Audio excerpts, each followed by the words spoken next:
विज्ञान को अंग्रेजी में हम साइंस कहते हैं। साइंस शब्द की उत्पत्ति ग्रीक भाषा के सींटिया SCINTIA सींटिया से हुई है, जिसका अर्थ है जानना। हिंदी में कहें तो विज्ञान, वि प्लस ज्ञान। विज्ञान शब्द दो शब्दों से मिलकर बना है, वि प्लस ज्ञान। वि का अर्थ है विशिष्ट ज्ञान, अर्थात एक ऐसा ज्ञान जिसे हम देख सकें, जिसके प्रमाण प्रस्तुत कर सकें, जिसका हम अपने जीवन में प्रयोग सकें। विज्ञान की कई शाखाएं हैं, लेकिन हम मुख्य 3 शाखाएं हैं जिनका अध्ययन हम विज्ञान के अंतर्गत करते हैं। भौतिक विज्ञान, रसायन विज्ञान, जीव विज्ञान। अब हम बात करते हैं भौतिक विज्ञान की। भौतिक विज्ञान अंग्रेजी में से कहते हैं फिजिक्स।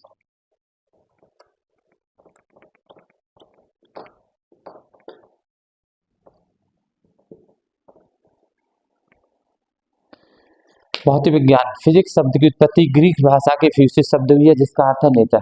तो नेचर से हम जान सकते हैं प्रकृति, अर्थात भौतिक विज्ञान विज्ञान की वह शाखा है जिसके अंतर्गत हम प्रकृति या प्राकृतिक घटनाओं का वैज्ञानिक अध्ययन करते। भौतिक विज्ञान की वह शाखा जिसमें हम द्रव्य, ऊर्जा व उनकी अन्योन क्रियाओं एवं रूपांतरण का अध्ययन करते हैं। अब हम इस परिभाषा के लिए हमें समझना पड़ेगा द्रव्य क्या है, ऊर्जा क्या है। तो हम बात करते हैं द्रव्य। द्रव्य क्या है? द्रव्य को अंग्रेजी में कहते हैं मैटर, यानी पदार्थ। इसकी कई परिभाषाएं। पहली परिभाषा हम इतनी सरल बता दें कि जो आपको हमेशा कभी भूलेंगे नहीं। सबसे सरल परिभाषा है कि द्रव्य क्या है? What is matter. जिससे संपूर्ण ब्रह्मांड बना है उसे हम द्रव्य कहते हैं। द्रव्य की यानी परिभाषा है वह प्रत्येक वस्तु जो स्थान घेरती है, जिसमें आयतन होता है, जिसमें भार होता है, जिसका अनुभव हम अपनी ज्ञान इंद्रियों द्वारा कर सकते हैं, उसे हम द्रव्य कहते हैं। धीरे से पढ़ा रहे हैं, आप प्रत्येक इसका नोट्स भी बना सकते हैं। द्रव्य क्या है? वह द्रव्य वह है जिसे संपूर्ण ब्रह्मांड बनाया, या वह प्रत्येक वस्तु जो स्थान घेरती है, जिसमें आयतन होता है, जिसका अनुभव हम अपनी ज्ञानेंद्रियों द्वारा कर सकते हैं, द्रव्य कहते हैं। किसी भी चीज को रटे नहीं समझे। फिजिक्स केवल समझने की चीज है, रटने से आप भूल जाएंगे। सीधी सी बात है।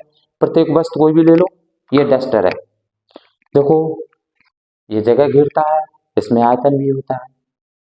हवा को ले लो, गैस, ये स्थान भी घेरती है, सिलेंडर में भरी जाती है तो जगह घेरती है, इसमें वजन भी होता है, नापी जाती है। सिलेंडर में, एक सिलेंडर में 5 लीटर का सिलेंडर होता है, 15 लीटर का सिलेंडर होता है। द्रव्य को ले लो, पानी, वो भी स्थान घेरता है, आयतन होता है, अतः इसका हम अनुभव अपनी ज्ञानेंद्रियों द्वारा कर सकते हैं। सीधी सी बात है, इसे समझें, केवल समझें कि ब्रह्मांड का प्रत्येक वस्तु जो स्थान घेरती है, जिसमें वजन यानी आयतन यानी भार होता है, जिसका अनुभव हम अपनी ज्ञानेंद्रियों द्वारा कर सकते हैं, उसे हम द्रव्य कहते हैं। 3 रूप हैं द्रव्य के: ठोस, द्रव, गैस।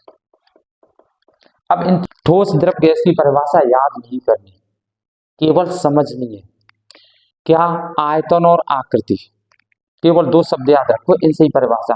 पहले में हम आयतन को दोनों को निश्चित कर देंगे, दूसरे में पहले को अनिश्चित करेंगे और तीसरे में दोनों को निश्चित करेंगे। तो क्या लिखेंगे? ठोस वह प्रत्येक पदार्थ जिसका आयतन और आकृति दोनों ही निश्चित होते हैं, उसे हम ठोस कहते हैं। चौक, डस्टर, लकड़ी। द्रव वह प्रत्येक वस्तु जिसका आयतन तो निश्चित होता है परंतु आकृति निश्चित नहीं होती, यानी अनिश्चित होती है। इसे जिस बर्तन में रखते हैं उसी की आकृति ग्रहण कर लेते हैं, द्रव कहते हैं। गैस वह प्रत्येक वस्तु जिसका न तो आयतन निश्चित होता है और नहीं आकृति, जिस बर्तन में रखते हैं उसी का आयतन और आकृति ग्रहण कर लेते हैं, उसे हम गैस कहते हैं। तो एक बार समझ, द्रव, द्रव क्या है? वह प्रत्येक पदार्थ जो स्थान घेरता है, जिसमें आयतन होता है, जिसकी आकृति होती है, जिसका अनुभव हम प्रत्यक्ष या अप्रत्यक्ष रूप से अपनी ज्ञानेंद्रियों द्वारा कर सकते हैं, द्रव्य कहते हैं। द्रव्य के 3 रूप हैं: ठोस, द्रव, गैस। ठोस क्या है? वे पदार्थ जिनका आयतन और आकृति दोनों ही निश्चित होते हैं, ठोस कहलाते हैं। लोहा, लकड़ी, पत्थर, द्रव आयतन तो निश्चित होता, आकृति अनिश्चित होती है। जैसे 1 लीटर दूध है, उसको चाहे हम गिलास में रखें, चाहे हम उसे प्लेट में रखें, 1 लीटर ही रहेगा, चाहे उसको बाल्टी में रख लें, लेकिन आकृति उसे हम जिस बर्तन में रखेंगे उसी की ग्रहण कर लेगा, यानी लिक्विड। लिक्विड के अंदर आपका दूध है, तेल है, ये सब द्रव के अंतर्गत आती है। गैस, इसका न तो आयतन निश्चित होता है और न ही आकृति, जिस बर्तन में रखते हैं उसी की आयतन और आकृति ग्रहण कर लेते हैं। जैसे हम 1 लीटर गैस को अगर कमरे में रख लें तो पूरे कमरे के आयतन को घीर लेगी और पूरे कमरे में भर जाएगी। अगर हम गैस को एक सिलेंडर में भर लें तो सिलेंडर की आकृति को ग्रहण कर लेगी और सिलेंडर में पूरे में बराबर फैल जाएगी। अतः गैस का न तो आयतन निश्चित होता है और न ही आकृति, दोनों ही अनिश्चित होते हैं। भौतिकी जो कार्य करती है वो 2 तरीके से कार्य करती है। नंबर 1 मैक्रोस्कोपिक, दूसरा माइक्रोस्कोपिक। मैक्रोस्कोपिक स्थूल और माइक्रोस्कोपिक सूक्ष्म। अर्थात स्थूल के अंतर्गत हम ब्रह्मांड में होने वाली खगोलीय संरचना, जैसे ग्रहों का सूर्य के चारों ओर घूमना, सूर्य ग्रहण, चंद्र ग्रहण, चंद्रमा का पृथ्वी के चारों ओर घूमना, ज्वार भाटा। माइक्रोस्कोप के अंतर्गत सूक्ष्म घटनाएं, जैसे परमाणु, अणु, इलेक्ट्रॉनों का परमाणु के चारों, इलेक्ट्रॉनों का नाभिक के चारों ओर घूमना, परमाणु बल, नाभिकीय बल आदि सूक्ष्म घटनाएं माइक्रोस्कोप के अंतर्गत आती है। संबंध है। आज भौतिकी और प्रौद्योगिकी ने समाज को ऐसे ऐसे उपकरण दिए हैं जिनका अगर विस्तार से वर्णन किया जाए तो कई ग्रंथ लिख जाएंगे। इसको हम बहुत डिटेल में लिख सकते हैं, हेडिंग डालकर लिख सकते हैं। नंबर 1, इसको समझना है, लिखना नहीं, केवल हेडिंग समझा रहे हैं, आप प्रत्येक हेडिंग के विषय में लिख सकते हैं। जैसे पहला नंबर हम लिख रहे हैं चिकित्सा के क्षेत्र में,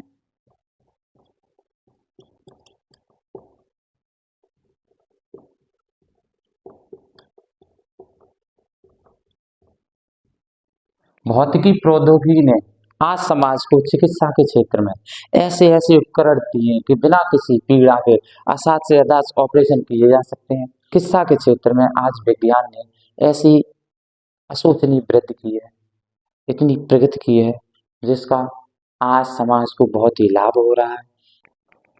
युद्ध के क्षेत्र में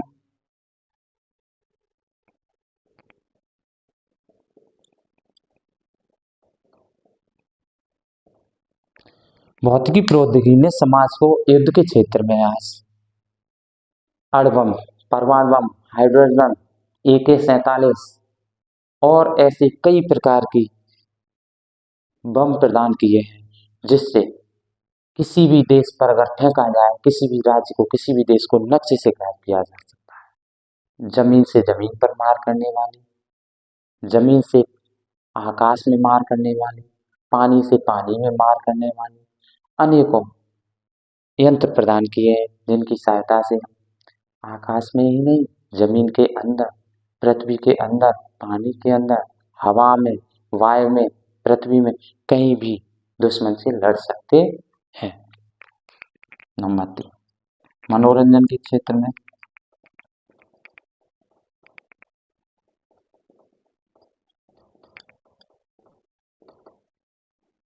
मनोरंजन के क्षेत्र में आज विज्ञान, पहले पुराने समय में हम मनोरंजन के लिए घोड़दौड़ करते थे, शिकार खेलने के लिए वनों में जाते थे, लेकिन आज विज्ञान ने हमें मनोरंजन के क्षेत्र में टीवी, मोबाइल, सिनेमा, यानी घर बैठे ही हम मनोरंजन के अनेकों साधन उपलब्ध कराए हैं। वीडियो गेम खेल सकते हैं, यहाँ तक जो खेल हम फील्ड में खेलते थे वो घर बैठे हम मोबाइल पर ही खेल सकते हैं। क्रिकेट खेल सकते हैं मोबाइल पर ही हम वीडियो गेम खेल सकते हैं, मोबाइल पर हम फ्री फायर, PUBG, अनेकों ऐसे गेम हैं जिनका हम घर पर ही बैठे खेल सकते हैं। भौतिकी और प्रौद्योगिकी ने समाज को शिक्षा के क्षेत्र में एक ऐसा विकास प्रदान किया है कि प्राचीन काल में हम न हमारे पास चौक था, न डस्टर था, न पढ़ने के लिए किताब थी। आज विज्ञान ने हमें पढ़ने के लिए किताब, लिखने के लिए चौक, डस्टर, पेंसिल, कॉपी, कंप्यूटर, ऐसे ऐसे उपकरण प्रदान किए हैं जिससे हम लिख सकते हैं, याद कर सकते हैं। बहुत बहुत बड़े ग्रंथों को हम एक छोटी सी चिप में संरक्षित कर सकते हैं। शिक्षा के क्षेत्र में आज विज्ञान ने हमें कैलकुलेटर, कंप्यूटर, मोबाइल, पेन, बहुत सारे ऐसे उपकरण प्रदान किए हैं जिससे हम आज आसानी से ज्ञान को संरक्षित कर सकते हैं, पढ़ सकते हैं और एक लंबे समय तक सुरक्षित रख सकते हैं।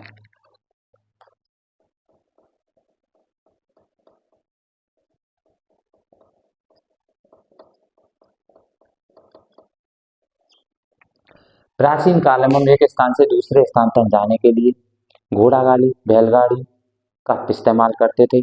आज विज्ञान ने हमें ऐसे ऐसे वाहन प्रदान किए हैं जिससे हम घंटों में एक देश से दूसरे देश पहुंच सकते हैं, जैसे हवाई जहाज, हेलीकॉप्टर, समुद्र में चलने वाली जहाज, पनडुब्बियां जो पानी के अंदर भी चल सकती हैं, सड़क पर चलने के लिए rail, motorcycle, car, scooter, tempo, बहुत सारे वाहन प्रदान किए जिनकी सहायता से हम आज हमारे लिए यातायात का साधन बहुत ही सुगम हो गया है और हम बहुत जल्दी ही एक स्थान से दूसरे स्थान पर बहुत कम समय में आसानी से पहुंच सकते हैं। 5 है संचार के क्षेत्र में।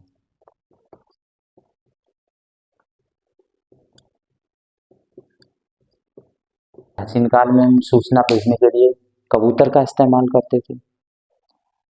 फिर उसके बाद थोड़ा विकास हुआ तो लोग सूचना देने के लिए एक स्थान से दूसरे स्थान पर स्वयं जाने लगे। फिर डाकिया, पोस्टमैन का इस्तेमाल होने लगा। आज ना ही पोस्टमैन की आवश्यकता है, ना ही कबूतर की आवश्यकता है। आज हम संचार के क्षेत्र में विज्ञान, भौतिकी और प्रौद्योगिकी ने ऐसे ऐसे उपकरण हमें प्रदान किए हैं कि जो भौतिकी की ही देन है कि हम घर बैठे ही किसी से फेस टू फेस बात कर सकते हैं, मोबाइल से, कंप्यूटर से। सूचना पहुंचाने के लिए आज हमें टीवी, रेडियो, मोबाइल, फेसबुक, अनेकों ऐसे साधन प्रदान किए हैं जिससे हम सेकंडों में किसी भी क्षेत्र की सूचना प्राप्त कर सकते हैं और सूचना पहुंचा सकते हैं। भौतिकी और प्रौद्योगिकी ने समाज को बहुत कुछ प्रदान किया है और आज हमारा विकास चरम की सीमा पर है, लेकिन इसके कुछ हानियां भी हैं। अगर इस भौतिकी और प्रौद्योगिकी के द्वारा समाज को जो दिया जा रहा है, अगर समाज ने उसका अच्छे से इस्तेमाल नहीं किया, सतत प्रयोग नहीं किया, तो आने वाली पीढ़ी के लिए बहुत ही खतरनाक होगा और बहुत ही विनाशकारी सिद्ध होगा। अतः हमें आने वाले भविष्य के लिए भौतिकी और प्रौद्योगिकी के द्वारा जो हमें सुविधाएं प्रदान की जा रही हैं, उनका हम सतर्कतापूर्वक हमें प्रयोग करना चाहिए और अच्छे से इनका इस्तेमाल करना चाहिए।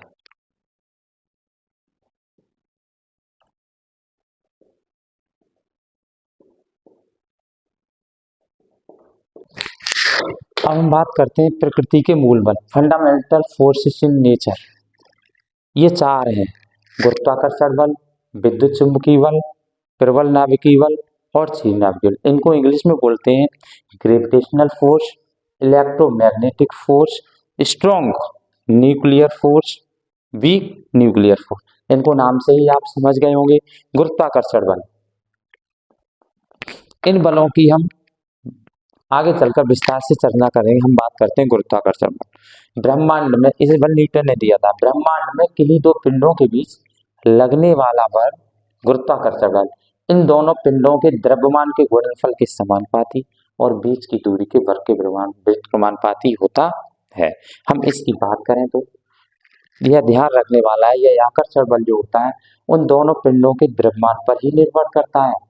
यह बल आकर्षण भी हो सकता है और प्रतिकर्षण भी। यह निर्भर करता है आवेशों की प्रकृति पर। यदि दोनों आवेश समान प्रकृति के हैं तो प्रतिकर्षण होगा। अगर दोनों आवेश विपरीत प्रकृति के हैं, एक प्लस है और एक माइनस है, तो आकर्षण होगा। इसका मान किन्हीं दो आवेशों के बीच लगने वाला विद्युत चुम्बकीय बल उन दोनों आवेशों के द्रव्यमान के गुणनफल के समानुपाती और बीच की दूरी के वर्ग के व्युत्क्रमानुपाती होता है। परमाणु के नाभिक में उपस्थित प्रोटॉन और न्यूट्रॉनों को जिस बल से बांधे रखता है उसे हम प्रबल नाभिकीय बल कहते हैं। या यूं कहें, किसी भी नाभिक के अंदर प्रोटॉन और न्यूट्रॉन जिस बल से बंधे रहते हैं उस समझें, रटे नहीं। नाभिकीय बल, नाभिक के अंदर केवल दो ही कण होते हैं, एक प्रोटॉन होता है, एक न्यूट्रॉन। और ये प्रोटॉन और न्यूट्रॉन ये दोनों आपस में बंधे रहते हैं। अतः प्रोटॉन और न्यूट्रॉन किसी भी नाभिक के अंदर जिस बल से बंधे रहते हैं उसे हम प्रबल नाभिकीय बल कहते हैं, यानी वीक न्यूक्लियर फोर्स। ये नाभिकीय बल, इस प्रकार का नाभिकीय बल उन पदार्थों में पाया जाता है जो स्वतः क्षय होते रहते हैं, जैसे रेडियो एक्टिव पदार्थ। इसमें अल्फा बीटा कण क्षय होते रहते हैं, निकलते रहते हैं, अल्फा बीटा किरणें निकलती रहती हैं। तो अब बात यह नाभिक की, तो जो बीटा कण क्षय होता है वो नाभिक के अंदर से क्षय होता है। अतः हम कह सकते हैं रेडियो एक्टिव पदार्थ के अंदर बीटा कण नाभिक से जिस बल से बना रहता है उसे हम क्षीण नाभिकीय बल कहते हैं। समझे फिर से, रटे नहीं। क्षीण नाभिकीय बल किसे कहते हैं? इस प्रकार के बल उन पदार्थों में होते हैं जो पदार्थ स्वतः क्षय होते रहते हैं, जैसे रेडियो एक्टिव पदार्थ। तो रेडियो एक्टिव पदार्थ में अल्फा और बीटा किरणें निकलती हैं, यानी अल्फा और बीटा कण निकलते हैं। अब जो बीटा कण निकलता है वो रेडियो एक्टिव पदार्थ के नाभिक से निकलता है। अतः हम कह सकते हैं कि शॉर्ट में समझे, केवल इतनी परिभाषा है क्षीण नाभिकीय बल की कि रेडियो एक्टिव पदार्थ के नाभिक से बीटा कण जिस बल से बना रहता है उसे हम क्षीण नाभिकीय बल कहते